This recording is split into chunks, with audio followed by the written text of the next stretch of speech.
You've probably heard this ancient story about the Buddha. The one with the simple lesson about making empty claims.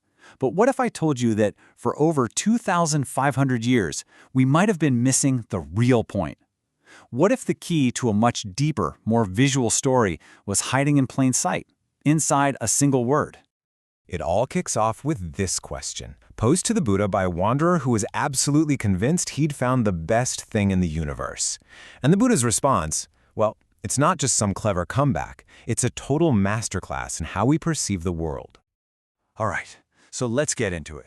This guy, a wanderer named Vekhanassa, comes up to the Buddha just bursting with confidence. He claims he's found it, the ultimate excellence, the absolute pinnacle of everything.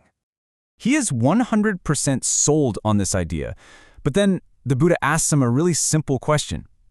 Okay, so what is it? And crickets. Vekhanassa has no answer. All he can do is repeat his passionate but completely empty praise.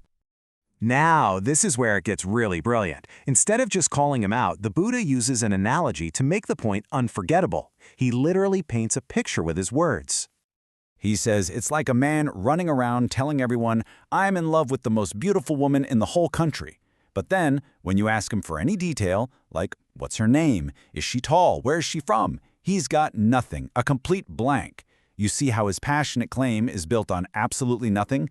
It's just nonsensical. And usually, that's where the lesson ends, right? Don't make claims you can't back up. It's a fine moral, but this is where our real investigation starts. What if the entire conversation was never about some abstract idea like excellence to begin with? This is the really cool part.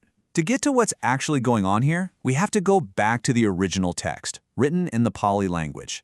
The whole thing hinges on the translation of one single crucial word. And that word is vana. How you understand this one term completely transforms the entire story. It goes from being a dry philosophical debate into a breathtaking visual journey. So your standard dictionary translation gives you these abstract concepts, which, it makes sense. That's how we get the story about ultimate excellence. But that's just scratching the surface. If we use an ancient linguistic method called niruti, which is all about getting to the root meaning of a word, a totally different picture just snaps into focus. And it's not abstract at all. It's incredibly concrete. And here's the big reveal.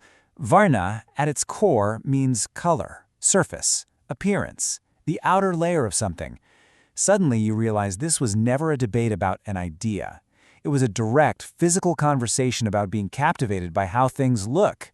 Vekhanassa wasn't saying, I found the ultimate concept. He was saying, I found the ultimate surface. Okay, so check this out. With this new key, understanding that Varna means surface or color, the rest of the Buddha's response suddenly lights up.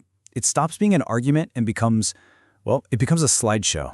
He asks Vekhanassa to compare the Varna, the color, the shine, the visual appeal of things that are brighter and brighter. He builds this amazing ladder of light.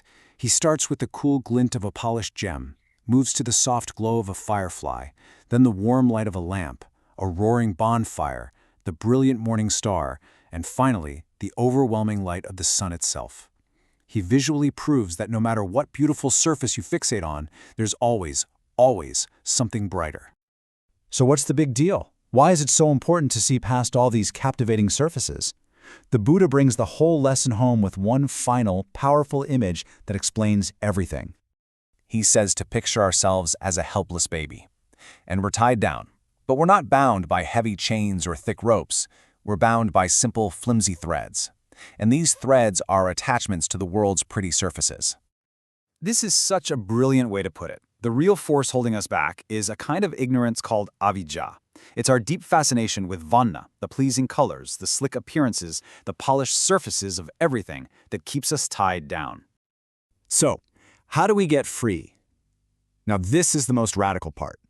The Buddha's insight is that you don't fight the threads. You don't struggle or pull or try to break them. That's a waste of energy. Instead, we outgrow them. As we develop wisdom and understanding, we're like that baby growing bigger and stronger. Those little threads that once seemed like impossible restraints, they just fall away. They don't break because we fought them. They fall away because we've become bigger than them. Freedom isn't a battle you win. It's a perspective you grow into. So this ancient story, completely unlocked by a single visual word, leaves us with a very modern question. I mean, we live in a world that is saturated with carefully crafted images and polished surfaces, all designed to grab our attention. So the real question is, what are the threads that are binding you? And what would it feel like to simply outgrow them?